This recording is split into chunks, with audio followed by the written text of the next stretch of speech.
Berjumpa lagi sekian bersama Bung Firdaus Ilyas. Iya, berjumpa lagi kita, Bung Meldi Rendra. Politik luar negeri Bung Firdaus sejak Trump meleset ya, ini memberikan indikasi-indikasi kekerasan dalam politik itu terjadi gitu ya. Dan itu terjadi di kampion demokrasi Amerika Serikat. Dan ini memberikan efek terhadap regional, nasional gitu ya, lokal gitu terhadap upaya-upaya kekerasan dalam politik. Nah, dalam kekerasan dalam politik ini sering kejadiannya itu duplikasi. Jadi kalau ada sesuatu yang terjadi di sana dan dia melakukan hal yang sama di negara lain atau ditiru gitulah intinya ya. Nah, dalam melihat persoalan-persoalan ini, ya kita juga melihat peristiwa-peristiwa global tidak hanya ekonomi, ya tidak hanya perang gitu ya, juga ada persoalan politik. Artinya ke depan persoalan global ini berat, Bung Firdaus. Iya, jadi kita dikagetkan juga ya kemarin dalam masa konvensi untuk Partai Republik persiapan untuk pemilu Amerika 2024 antara Republik dan Demokrat, terutama dua kutub dalam pemilu di Amerika begitu. Ternyata dalam kampanyenya Trump itu kan ada percobaan Meli ya gitu, dan itu mengenai telinganya gitu. Dan setelah pasca itu menimbulkan banyak perdebatan. Pertama, kalau kita lihat ini bukan kejadian pertama kali ya politisi atau orang yang sedang running dalam presiden atau pemilihan baik itu senator ataupun juga presiden di Amerika itu mengalami percobaan. Bahkan kalau kita ingat Kennedy misalnya itu juga ya akhirnya tragis mengakhiri kepresidenannya karena oleh Lee Oswald kalau tidak salah begitu ya gitu. Dan ini juga yang sedang terjadi dalam perebutan pemilu Amerika 2024 ini. Karena kalau kita lihat dalam momentum pemilu yang sekarang ini sangat strategis ya dalam konteks tidak hanya dalam kepentingan Amerika, politik global Amerika, tapi juga untuk kepentingan negara-negara lain, terutama dalam kebijakan luar negerinya gitu. Karena kalau dilihat dari sisi kandidatnya, dua besar itu kan hanya menyediakan antara Joe Biden dan Trump ya. Trump nampaknya sudah mendapat tiket untuk dari Partai Republik sebagai kandidat dari Partai Republik. Kemudian juga Joe Biden yang masuk untuk term kedua gitu ya. Tetapi publik juga mempertanyakan dari sisi kesehatannya. Berkali-kali dia salah sebut, salah menyapa ya agak sedikit karena faktor umur ya sudah lebih dari 80 tahun begitu ya.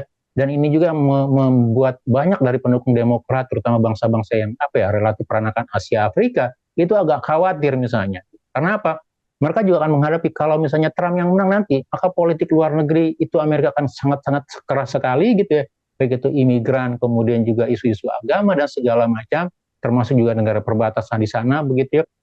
Maka mereka berharap tetap di bawah Demokrat begitu. Tetapi Demokrat dengan figurnya Biden yang sudah tua, maka kemungkinan itu akan kalah. Nah, momentum sekarang gitu ya, penembakan terhadap Trump ini bisa menjadi semacam titik balik kulminasi gitu ya, memunculkan kembali semangat heroisme Amerika begitu ya, make America great again gitu, dan itu bisa menjadi bahan kampanye begitu. Nah, di dalam konteks untuk Indonesia sebenarnya kita lihat gitu ya, ya artinya begitu besar pengaruh publikasi atau momentum-momentum di dalam membangun ciri atau bagian dari kemenangan pemilu begitu. Dan kalau kita lihat gitu ya, ada satu gejala besar misalnya pemunculan ya terutama untuk generasi Z ya, yang semakin konservatif, semakin ke kanan kalau bicara politik begitu ya gitu. Nah, apakah ini juga memunculkan itu dalam politik Amerika begitu? Artinya secara global tidak hanya di Amerika ataupun juga di Eropa begitu ya.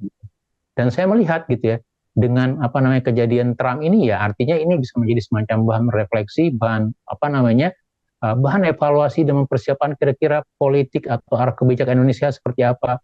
Nanti kalaupun yang terpilih misalnya Trump lagi, bagaimana imbasnya untuk ya target-target ekonomi atau pembangunan atau politik luar negeri Indonesia, Bung Meldi. Iya, persoalan-persoalan ekonomi global itu langsung punya efek di politik, Bung Firdaus ya. Polaritas politik itu muncul tidak hanya di global, regional, nasional, juga lokal gitu. Ini polaritas-polaritas ini terjadi tidak hanya di Amerika. Di Inggris kemarin ya, kemenangan kelompok buruh juga menjadi catatan penting bahwa ekonomi itu memberikan pergeseran-pergeseran politik ya. Kemudian juga di beberapa Eropa juga kelompok-kelompok sosialis juga memperlihatkan giginya ya. Itu karena ada persoalan ekonomi, persoalan-persoalan justice ya, keadilan di beberapa negara gitu ya. Dan tentunya nanti dia berefek ke yang lain-lain gitu ya.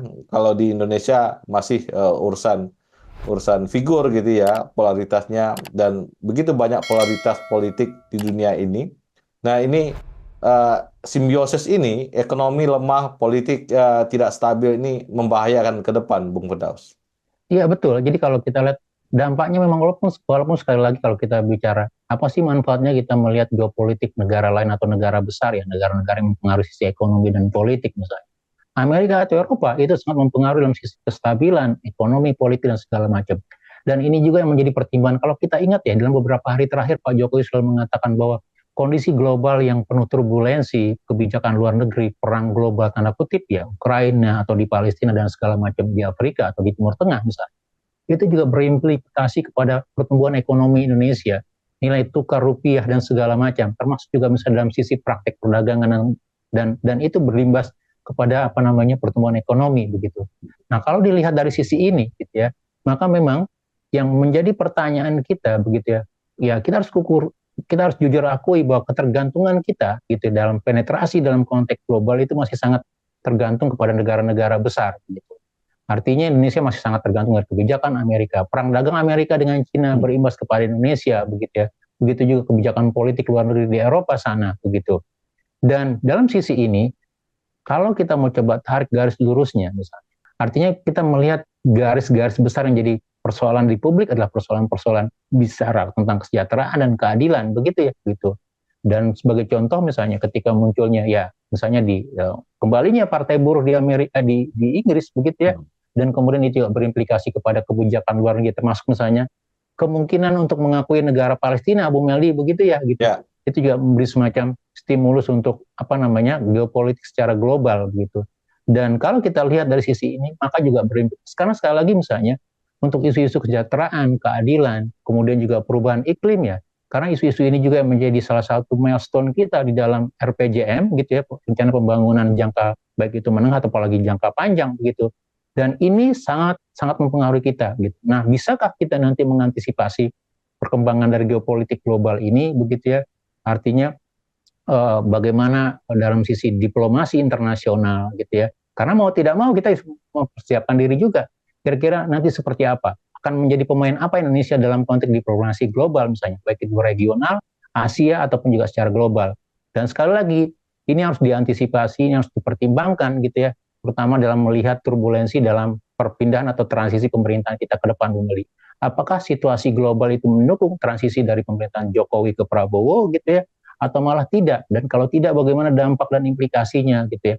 Apakah target-target populis gitu ya yang akan dicapai dalam 2025 nanti seperti misalnya makan siang gratis tapi uangnya tidak ada sehingga misalnya menunya diturunkan dari seharga 15.000 menjadi 7.500 begitu ya, itu juga menjadi salah satu imbas dari bagaimana geopolitik atau permainan secara internasional yang berimplikasi kepada Indonesia, Bu Nadi. Ya, ini kesempatan Indonesia ya setelah Prabowo terpilih ya menjadi leader pemimpin, sekurang-kurangnya pemimpin di Asia Tenggara ya. Kalau Asia lebih bagus untuk persoalan-persoalan global ya. Prabowo saya kira punya visi untuk persoalan global, dia bisa masuk di situ.